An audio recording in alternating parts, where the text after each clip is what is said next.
Assalamualaikum warahmatullahi wabarakatuh.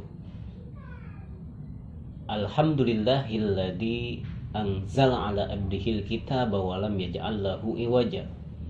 Asyhadu an la ilaha illallah wahdahu la syarikalah wa asyhadu anna sayyidana Muhammadan abduhu wa rasuluhu la nabiyya ba'dah.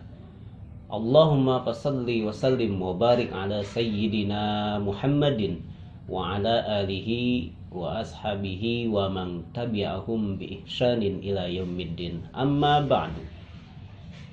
Puji syukur kehadirat Allah Subhanahu wa taala atas segala curahan karunia nikmat yang Allah berikan secara cuma-cuma kepada kita semuanya, mulai dari nikmat iman dan Islam, nikmat sehat walafiat, serta nikmat-nikmat yang lain yang mustahil akan bisa atau mampu kita hitung. Mudah-mudahan dengan nikmat itu menjadikan kita selalu orang-orang atau hambanya yang bersyukur. Salawat dan salam senantiasa mari kita limpahkan kepada junjungan Nabi besar kita Muhammad Sallallahu Alaihi Wasallam. Mudah-mudahan kelak kita mendapatkan syafatul uzmah di yaumil qiyamah. Amin ya rabbal alamin.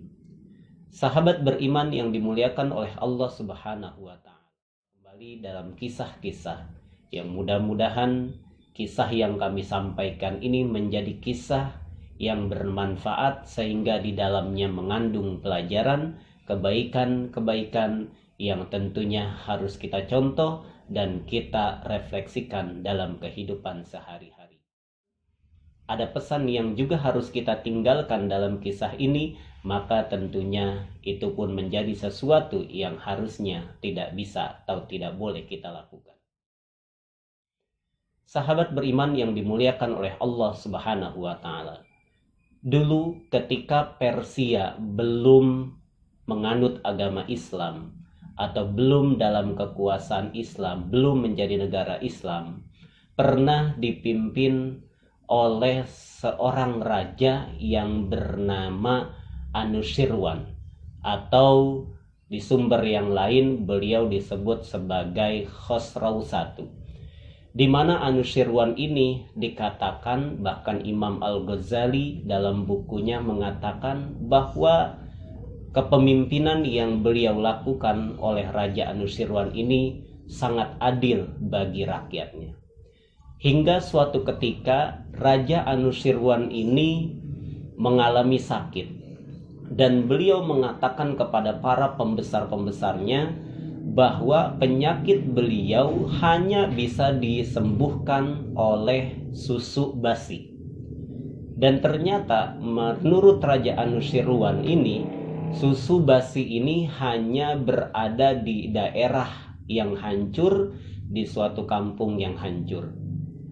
Berbekal dari keterangan sang raja, akhirnya para punggawa, para pembantu kerajaan, kemudian serta-merta akhirnya mencari tahu tempat yang dimaksudkan oleh raja berdasarkan titah sang raja.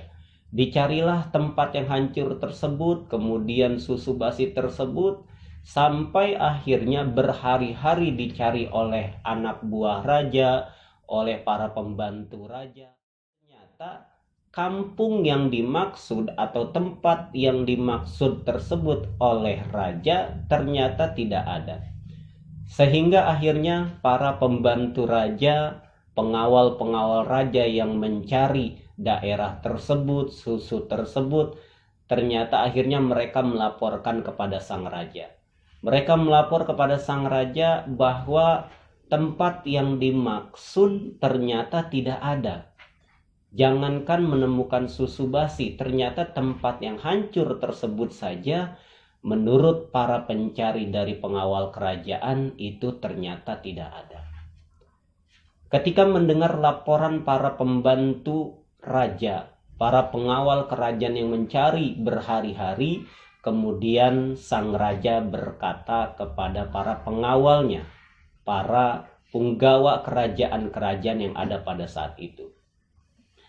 Beliau berkata bahwasanya jika demikian daerah yang hancur tersebut tidak ada, susu basi tersebut tidak ada, maka sang raja sebenarnya merasa lega. Dimaksudkan oleh sang raja hal yang demikian adalah bahwa ketika raja memerintahkan hal tersebut dan tidak ditemukan tempat dan susu tersebut, itu artinya bagi sang raja bahwa rakyatnya saat ini hidup makmur, bahwa kerajaannya, rakyatnya selama ini adalah hidup tentram, aman, dan damai. Dan sang raja juga berkata, jika tidak ada tempat yang hancur tersebut, maka berarti daerah itu sudah aman dan makmur. Kalaupun ada daerah yang hancur tersebut, maka sang raja akan membangunnya kembali. Kalaupun ada susu yang basi di daerah tersebut, maka tentunya raja akan memperbaiki kembali sistem pasarnya.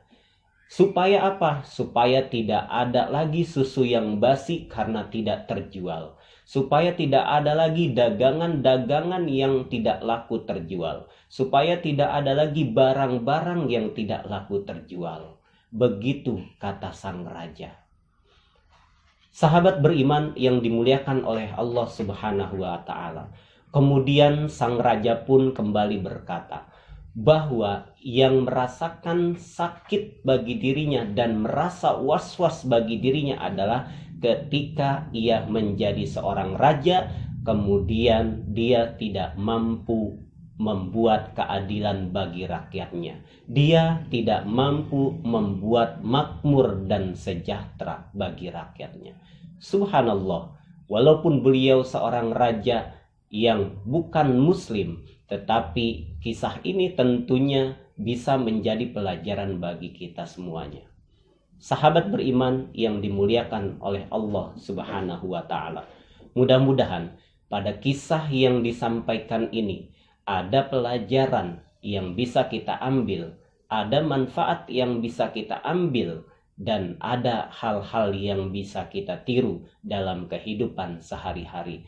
Dan semoga para pemimpin kita juga tentunya ketika mengeluarkan kebijakan adalah semata-mata untuk keadilan, untuk kesejahteraan, dan untuk kemakmuran rakyatnya. Mudah-mudahan Allah senantiasa menguatkan keimanan dan keislaman kita. Kemudian Allah juga senantiasa menganugerahkan hidayah taufik untuk kita semuanya. Amin ya rabbal alamin. Terima kasih. Mohon maaf apabila ada kesalahan. Wassalamualaikum warahmatullahi wabarakatuh.